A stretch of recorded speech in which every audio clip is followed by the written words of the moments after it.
ang nagasto si Senator Dante Marcoleta sa kampanya kumpara sa kanyang sariling deklarasyon ng assets and net worth. Sa programang Saganang Mamamayan ng Net25, nagpaliwanag si Senator Marcoleta. Ipinunto na sinasadya niyang hindi ideklara ang mga tumulong.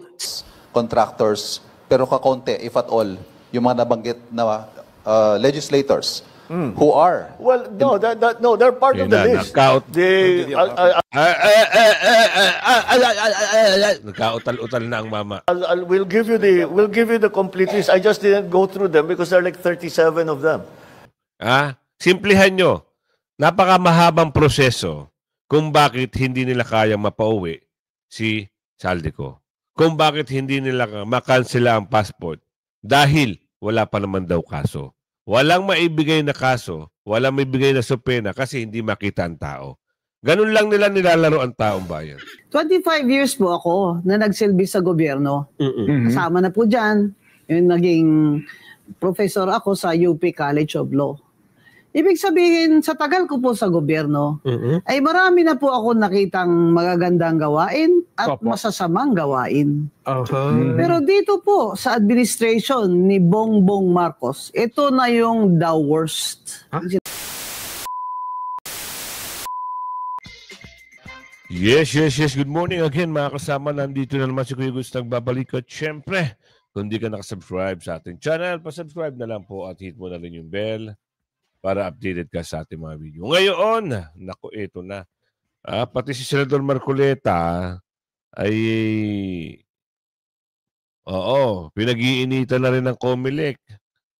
Dahil siguro napapansin nila dadagsa ang napakaraming mga INC sa 16, 17, 18, 14 na ho ngayon. Dadalawang tulog na lang. Makikita nila yung galit ng taong bayan. Hindi lang 300,000 kada araw. Baka magulat kayo, baka milyon. Ngayon, ito ang pag-uusap dito. Bakit ngayon, disqualify sa Senado, tatanggalin na? Ayan ang title. Bakit ngayon pinag-iinitan si Senador Marcoleta dahil ba siya ang naging boses? Tama lang naman ang ginagawa ni Senador Marcoleta. Questionin kayo dahil kayo, mga dorobo. Diba? Dinorobo nyo ang kaba ng bayan. Gusto nyo malaman kung ano yung balita rito, ipasok. Nagbabala si COMELEC Chairman George Garcia na posibleng maharap si Senator Dante Marcoleta sa election offense at iba pang kaso tulad ng falsification of public documents kung mapatunayang peke o hindi tapat ang kanyang statement of contributions and expenditures. Ayon kay Garcia, hindi maaaring magsumite ang SOCE na mali, kulang o may tinatago, lalo na kung hindi tugma ang gastos sa opisyal na deklarasyon. Wait lang, Chairman. Matanong lang, sa dinami-dami ng senador, sa dinami-dami ng congressman, sa dinami-dami na pwedeng questionin, bakit si Senador Marcoleta ata napipinto nyo?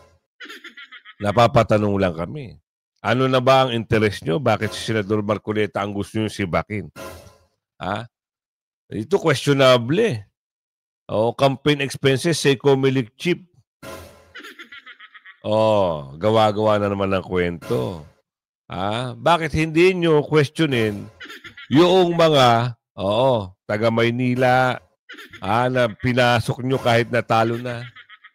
Bakit yun hindi nyo pagkukulan ng pansin? Sabagay, pagkakampi, no? Nagagawa ng paraan ng kalaban. Galing talaga nito ni Georgie. Ang babala ay kasunod ng sunod-sunod na ulat ng Billionaire News Channel kung saan lumabas na mas malaki umano ang nagasto si Senator Dante Marcoleta sa kampanya kumpara sa kanyang sariling deklarasyon ng assets and net worth. Sa programang Saganang Mamamayan ng Net25, nagpaliwanag si Senator Marcoleta. Ipinunto na sinasadya niyang hindi ideklara ang mga tumulong sa kanyang kampanya dahil ito raw ang tanging pakiusap ng kanyang mga donors, manatiling anonymous. Gate ng senador, wala siyang nilabag na batas. Tama. At iginiit na kaya niya dineklarang walang kontribusyon ay dahil ayaw isa publiko ng kanyang mga kaibigan ang kanilang pagkakakilanlan. Yun. Ayon kay Marcoleta, marami siyang malalapit na kaibigan na nagbigay ng tulong noong tumatakbo pa lang siya. Sabi niya, nakakalimutan po nila na napakarami kong kaibigan. Ang sabi nila, Kong, kami po ay naniniwala na karapat-dapat kang makarating sa Senado. Isa lang ang pakiusap. Huwag mong i-disclose ang identity namin. Dagdag pa niya, kung ideklara niya na may donasyon siya, mapipilitan siyang ilagay sa SOCE ang kanilang mga pangalan. Pinanindigan ni Marcoleta na wala raw batas na nag-uutos na pilitin siyang pangalanan ang donors. Aniya, meron bang batas na pipilitin ko silang i-disclose? Pinapanatili nga nilang ayaw mabunyag ang identity. Ngunit ayon naman sa mga netizens, ay tila ganti ito ng Marcos administration. Yun, ayun na. Gumagalaw na, kumikilos na dahil si Senador Marcoleta ang mabigat nilang kalaban dyan sa Senado. Tama sa tama. Di ba? Hindi nila kaya. Ha? Kasi suportado yan ng mga kamembro at mga kapatid sa iglesia ng INC. Bakit hindi susuportahan? Magaling naman talaga. Di ba? Makikita mo at nagtatrabaho. Inaalam niya kung sino Dorobo. Nalaman kung sino Dorobo. Tinatago naman ng mga Dorobo. Sino yung mga Dorobo? Yung mga nagko-cover up. Diyan. Sino yan? Kilala nyo naman. Di ba? Meron dyan Chair Contempore. Meron dyan Senate President. Di ba? Ay naalam, gustong alamin kung sino ang pinaka-big fish. Meron nga nagpahiwatig eh. Oo, lalabas nila. Pero ayaw namin sa small fish. Gusto namin big fish ang mapanagot. Sino ba yung big fish? Yan ang hinahanap nila eh. Yan ang hinahanap ng taong bayan eh. Mapanagot yung big fish. Bakit puro na lang small fish, small fish, small fish? Ngayon, kahit ngayon, ito si Senador Jinggoy at si Senador Villanueva ay makakasuhan. Hindi naman sila ang bida rito eh. Di ba? Ngayon, dahil nga ang administrasyon, sila ngayon ang tinuro. Sila ngayon makakasuhan. Asa na yung the big fish? Yung pinagdadala ng kamal-kamal na maletang pera. Yung tinatawag nilang basura. Dahil ang Iglesia ni Cristo ay magsasagawa ng 3 araw na rally laban sa Marcos administration. Dahil itong si Senator Marcoleta ay miyembro din ng Iglesia ni Cristo. Samantalay sa naging press briefing ni Bibi niya. Mamaya natin pag-usapan yung press briefing na yun. Mamaya mapapahiya talaga yun. Si Bungit-ngit, mapapahiya talaga. Ngayon ito, dahil nakatunog sila at alam nila kung ano yung magaganap sa 16, 17, 18, dadagsa ang maraming membro, hindi lang membro ng religious group meron ding ibang grupo. Baka magsanib-sanib pwersa na. Mantakin nyo, isipin nyo mabuti. Sila ay natatakot ngayon sa mga pinagagawa nila. Ito. Mapapahiya to sa isang reporter, isang newscaster. Bakit? Di ba, gusto lang may pakulong yung mga dumorobo daw sa kaban ng bayan. Pero hindi niya mabanggit ang kanyang pinsan. Saan ka pa? Di ba? Ini pangalan ng pinsan, hindi mabanggit. Bakit takot na takot kay kay Umaldes? Bakit takot na takot kay Tambalulong?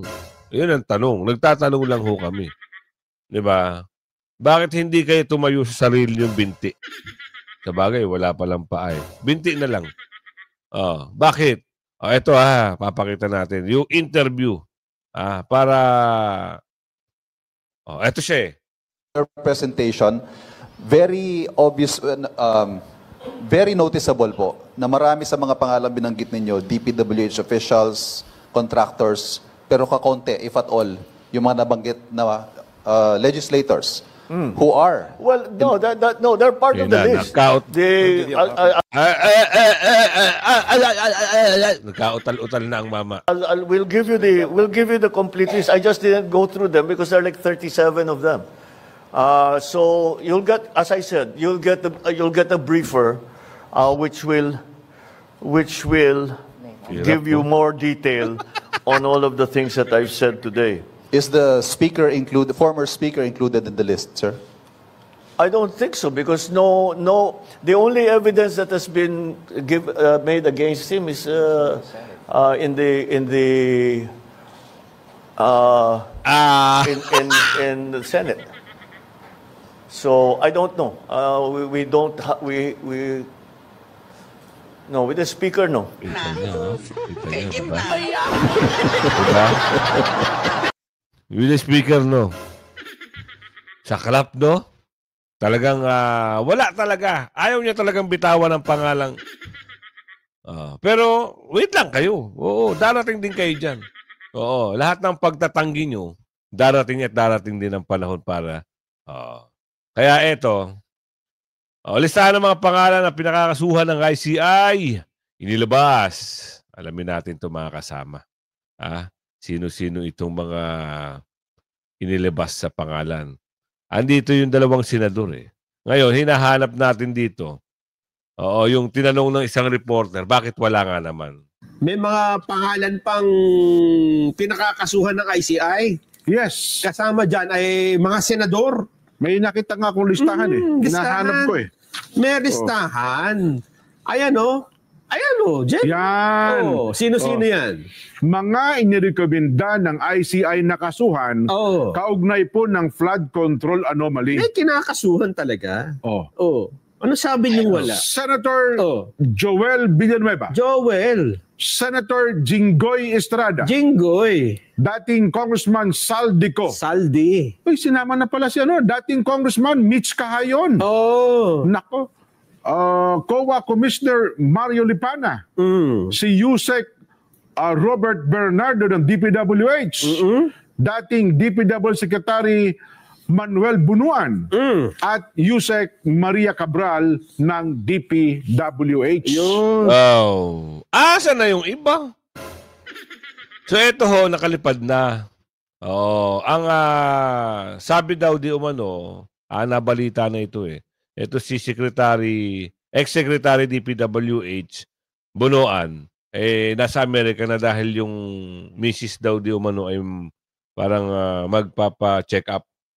Nakalipad na kahit nasa lookout order. What ang magagawa doon? Ganun talaga. Di ba? Wala naman daw kaso, kaya pwedeng paliparin. Kahit lookout, pero yung kaso na hindi pa na diba? Ganun lang. Simplehan lang natin. Pagkatapos niyan, mahaba-habang usapin, may paliwanag dyan. Pag ikaw nasa Amerika at ikaw nagkakaso na sa Pilipinas, medyo mahihirapan ka na. Mahihirapan na silang hanapin at huliin at pauwi sa Pilipinas. Bakit? Siyempre, iba yung batas doon, iba yung batas dito. Kailangan pa maraming requirements. Maraming ganito, ganire, maraming. Kaya, napakasimple na lang siguro sa kanila. Lumipad at lumipad. Sa bagay, pag maraming pera, lipad lang ng lipad. Diba? Tuloy. Sila po ang mga, ano ba ito? Kakasuhan na sa ombudsman? Nare-recommend ng kaso kasi ombudsman na magpapail ng kaso niyan eh. Ayun, isasampa naman nila sa Sandigan Bayan. Sandigan Bayan. Gets nyo na? Gets nyo na. Dito natin malalaman. Andito yun eh. Ewan ko kung aabot pa tayo doon kasi mahaba to, almost 31 minutes. Hindi natin alam kung aabot tayo doon sa tawag doon. Sa clip na yon na kung halimbawa ikaw ay nasa ibang bansa, ay hindi ka basta-basta mapapauwi. Diba? Ito. Pasok natin. To say, matindi na ang hinala.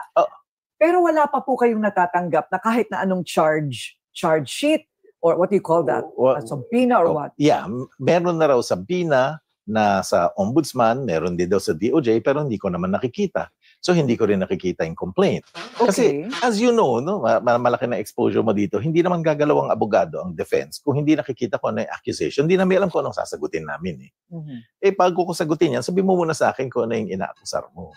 Yan nga yung congressman, sinasabi siya, sagutin niya akusasyon. I keep asking, ano ba yung akusasyon? Wala naman siyang sinasabi, ina-evade niya yung issue. So, sa lahat po ng mga press conferences, kapag kayo po ay humaharap sa media at tinanong nila, saan napunta yung 289 billion na insertion na yon? Nakinabang ba siya dito? Nakinabang daw siya ng 21 billion in kickbacks. Ano po ang sinasagot niyo? Ang sagot ko dyan, wala siyang pakinabang na kickback. Yung mga insertion, kung saan napunta, excuse me, I assume napunta doon sa implementing agencies. Okay. Kung hindi pinigil ng palasyo, kasi meron din daw na veto, na line veto. So, hindi natuloy yun. Kung yung 2025 budget, I understand na mga 50% ang hindi in-implement. So, I don't know kung saan doon yung 21 billion. Kung ang question, apparently, doon papunta yan. Meron bang tinanggap si Zaldico? Wala. Wala siyang tinanggap. So, wala siyang tinanggap itong 21 billion pesos in kickback. Saan po ba galing ito? Kay Bryce Hernandez po ba galing? Iyan pa isa. Hindi ko alam kung sino nagsabi niyan eh. Kasi kung sino-sino na nagsasabi niyan, hindi ko narinig siya dyan, but I assume it's one of them. No?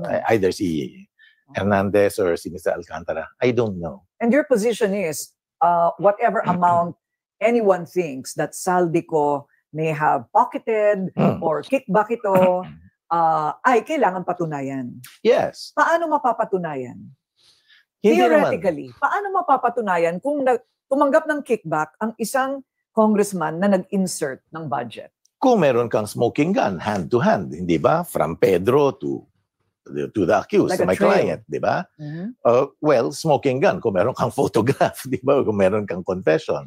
Pero otherwise, pwede kang may money trail. Like bank accounts? Yes, like bank accounts. But you'd be foolish to do that. No? Right. Meaning to create a trail. To create a trail. Diba? Ito nga ang sinasabi ko, kung matagal na itong ginagawa, decades and many administrations ago since, then these congressmen know what they're doing at ginagawa nila ito kasi na hindi sila mahuhuli. Okay, so... Yes, that's a good point. In fact, na-mention ko na rin yan. Someone said, I don't remember kung sino, sabi niya, may mga SALN yung mga yan, oficiales na yan, na kung meron kang kickback or may nanakawin ka, ilalagay mo ba naman sa SALN mo yan? Obviously, hindi, di ba? And dinidikit ko yan kay representative ko. Tignan nyo yung SALN niya. Ang opening SALN niya ng 2019 is 4.1 billion. Tumaas nga yan. Up to now, di ko pa rin ako-confirm. 5 billion, I think.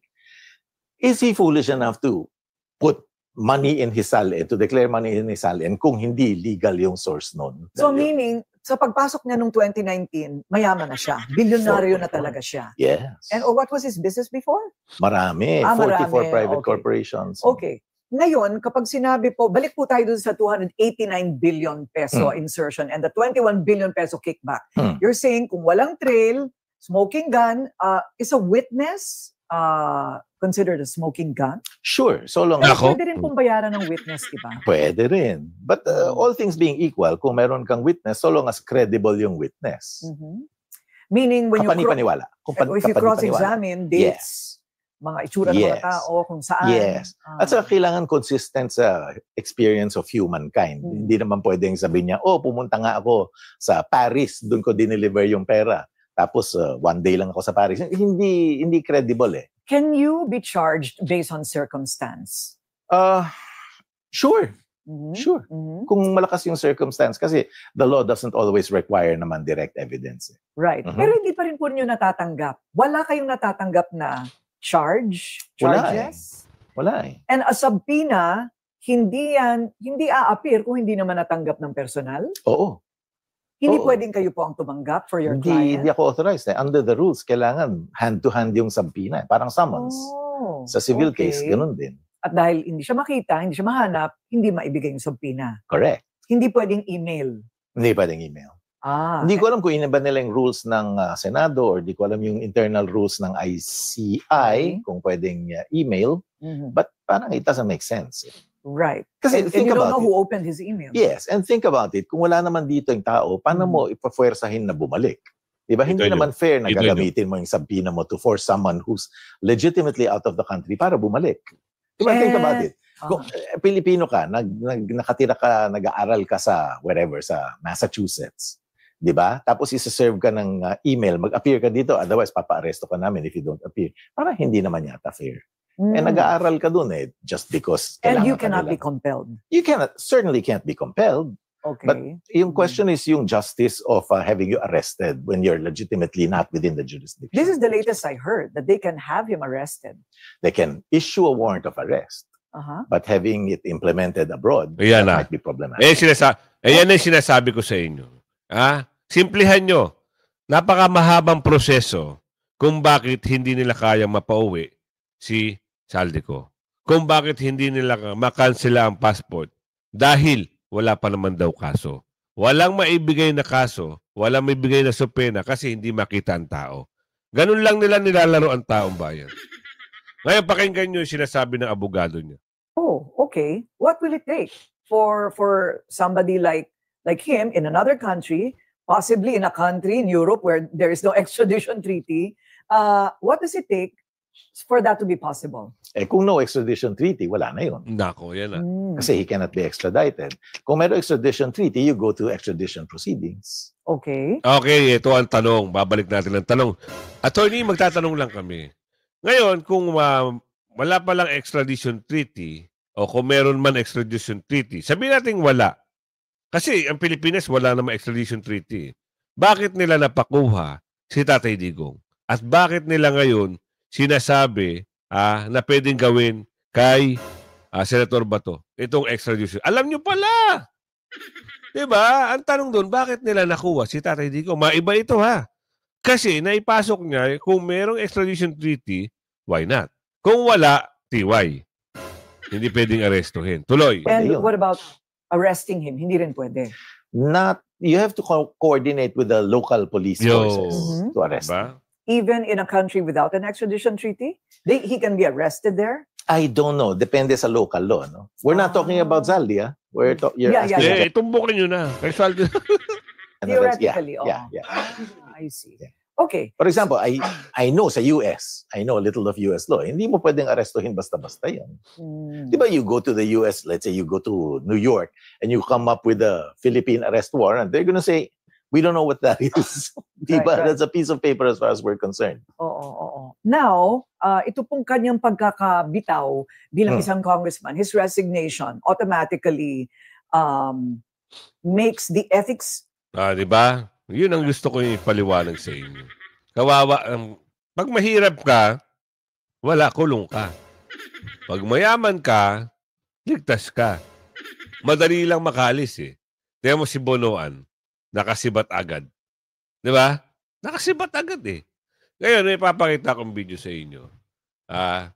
Dahil pinag-uusapan na rin yung pag-aresto kay Tatay Digong. Mayroong mensahe dito. Hindi ko alam kung totoo ito o gawa-gawa o katang-isip lamang. Pero kung kayo ay naniniwala, abangan nyo kung ano sasabihin.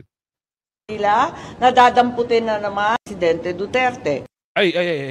Okay, tuloy. Inaanunsyo nila, nadadamputin na naman si Senator Bato, si Senator Bongo, pati si Vice President Sara Duterte. At hindi po pwede yan. At kung sino-sino pa na linilista nila, katarantaduhan na yan, wag na tayong pumayag. At ipaliwanag sa taong bayan na wag tayong papayag na maulit muli ang nangyari kay Presidente Duterte. Diba? Pwede kayong mag-comment kung ano yung... Siyempre, hindi pwede. Wala namang extradition Tsaka hindi nasakop ng ICC ang Pilipinas. Kaya, kung marunong, dapat alam. Kung hindi marunong, kawawa. Kaya si Atty. Guanzo nagsalita rito. Alamin natin kung ano yung pag-uusap dito. Atty. Guanzo, kasi si Atty. Guanzo kanina sa gana mamayan. Meron tayo. Ito na ang ating surprise witness. Ikaw na, magpakilala. Your Honor. Ito po, yung ating surprise guest today, isa pong lawyer, public servant at politician. Kinilala po sa kanyang napakatapang na paninindigan. At higit sa lahat, importante, dapat hindi lang yung katapangan na nakikita natin kundi yung kanyang malasakit sa mabuting pamamahala. Good governance. Yan. Siya po'y natapos ng master's degree in public administration. Walang-wala, dyan lang naman sa Harvard University's Kennedy School of Government bilang Edward S. Mason Fellow at Class Marshal. Isa rin po siyang graduate ng Economics sa UP Diliman. Aba. Nagtapos ng abogasya sa UP College of Law kung siya po ay kabilang sa top 10 ng klase. Hindi lang yun, tumanggap din ng Dean's Medal for Academic Excellence. Kaya ang iba na ngayon na nakakakita sa kanya, hindi siya kilala, akala ay ganun-ganun lang. No? Iba po yan. Siya kayo nagkamali. Dahil siya ay bago italaga bilang commissioner ng Commission on Elections, COMELEC. Yes. Ibig sabihin sa mga isyong pang-eleksyon, mahusay din po ito. Noong Pebrero 2015, bago siya mapunta ng COMELEC, naging commissioner din ng Commission on Audit. Ako, kompleto si Ricardo pala. Kaya kung pag-uusapan natin, anomalya, irregularidad, implementation ng project at pag-audit niyan, ang atin pong surprise witness ngayon, masasabi natin credible. At hindi natin matatawaran. Live po dito sa studio, kasama natin, Attorney Rowena Guanzon. Attorney, magandang hapon po. Salamat po, magandang hapon, Jen and Nelson. Salamat po sa Net25. Maayong hapon sa tanan nga makasimanwat, ha? Maayo, gid. Ano pala kayo? Russian pala kayo? Taga Bacolod si Attorney, ano? Para sa aming Ilonggo. Nako, masaya ito. Mga Ilonggo, makinig kayo, ha? Doon sa ating mga bayan, una, kamusta muna kayo, Attorney Guanzon? Buti naman po. My health is good. My family is in good shape. We enjoy God's blessings and we help others. Ayan. Simulan ko na pagtatanong. Kasi napansin namin na, kasi ang naaalala ko, Jen, ang mas tumatak sa akin yung commissioner siya ng COMELEC. Ayaw naman. Kasi napakatapang niya magsalita doon, di ba? Pero after nung COMELEC, after niya mawala sa COMELEC, hindi ko na masyadong nasundan. Ang sumunod ng eksena ay sa social media na marami na siyang sinasabi tungkol sa mga viral post din sa social media, no? At saka matitindi. Ang sabi ho ng iba, Attorney, ay bakit kaya gano'n nangyari? Ano nangyari kay Attorney Guanzon? Bakit puro batiko sa gobyerno? Ano po ba ang kwento sa likod nito, Attorney? 25 years po ako na nagsilbi sa gobyerno. Kasama na po dyan. Yung naging professor ako sa UP College of Law. Ibig sabihin, sa tagal ko po sa gobyerno, ay marami na po ako nakitang magagandang gawain at masasamang gawain. Pero dito po, sa administration ni Bongbong Marcos, ito na yung the worst, ang sinasabi ko. Kaya binabatikos ko po ang administration dahil hindi ko na po kaya na kimkimin ko na lang ang aking dinadamdam sa kalagayan ng mga Pilipino at ang sitwasyon ng ating government at ang ating bansa ay tila nasa kumunoy na. Kaya hindi po ito politika. Kasi kung titingnan po ninyo, sa government service ko po, never po ako na nag-criticize ng ganito sa isang presidente. Ngayon lang. And with good reason. After analysis at objectivity. Narinig nyo, ha? Narinig nyo. At napunta tayo sa sobrang problemado ng gobyerno, dahil lang hindi naman alam nyo kasi ang napaka pangit na ginawa nila, imbis na papuntahin si Saldico dyan sa Pilipinas, dito sa Pilipinas, inuna nilang kasuhan si Kiko Barsaga. Ano ang implikasyon nito? Malamang sa malamang, madadivert na naman ang usapin. Unti-unti nang nawawala ang usapin doon sa sandpit. O kita nyo nga, nautal-utal na magsalita yung pinsan. para lang pagtakpan ang kanyang pinsan. Ngayon, ano ba yung bagay-bagay na dapat nyo malaman dito? Sino-sino ang may kaso ngayon? Actually, yun nga yung nakikita natin ngayon, ano? And sa totoo lang, no, mas tinitignan kasi nila rito, no, yung mga kumaga parang mga sidelights, no?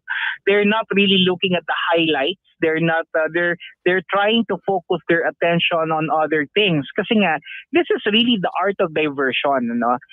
Whenever you divert something and whenever you try to politically maneuver something, you try to veer away the attention of the public from what is supposed to be the issue at hand to something else, no? And sa kanila nakikita nila rito parang two-bladed sword against Kiko Barsaga, Congressman Kiko Barsaga, no? One, pwedeng ito ay makapagpatahimik sa kanya, so they eliminate one very vocal enemy.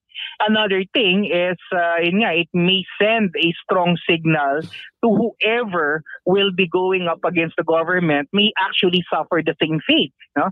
So parang ganito yung mensahe na gusto nilang iparating. Pero ang point dito is hindi naman kailangan umabot sa ganito, no? At hindi naman siguro kinakailangan pa ng maging very vocal si Congressman Barsaga if President BBM is really doing his thing. Tama naman.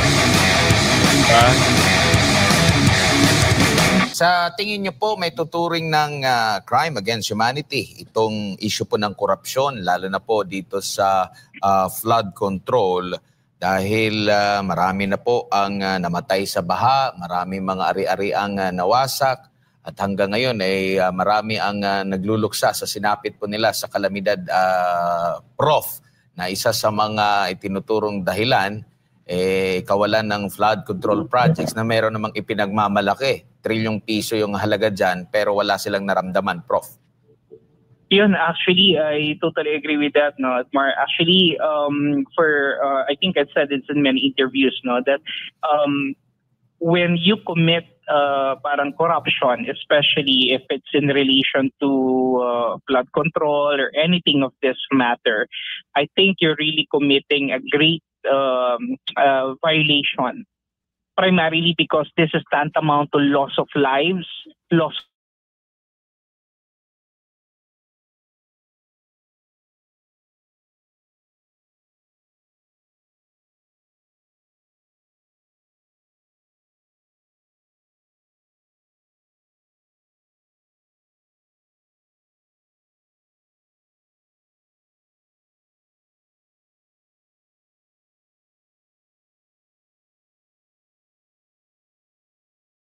Hindi na siguro tayo magtatagal dahil humihina ang ating internet. Kaya kung umabot ka sa video natin ito, abangan nyo yung...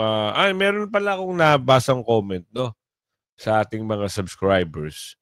So, sa 16 pala, magsusuot sila ng puting t-shirt at pupunta sila sa Luneta.